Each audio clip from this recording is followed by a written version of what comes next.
Hello, hello, hello mga kalakotsera, panibagong araw, panibagong vlog. This is my video for today, charots. Hindi na ako nakapag-video paalis ng bahay dahil nagmamadali kami. Kasama ko nga pala ang aking mga pinsan, pamangkin at higit sa lahat ang aking anak at asawa. Papunta kami ngayon sa Pasabolong Beach. Babalik na kasi sa Manila ang aking pinsan na nagtatrabaho po siya doon. Dahil matagal-tagal na naman kaming hindi makapagkita ulit, uwi na naman siya by next year.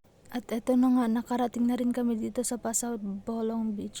Sobrang ganda ang view dito.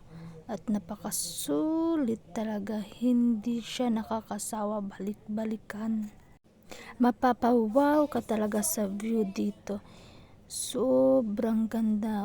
Diba pwede ka na mag-selfie, punta dito, punta doon. Kahit sang ang gulo dyan, sobrang ganda. Sobrang saya talaga ng mga bata dito, naglalaro-laro sila.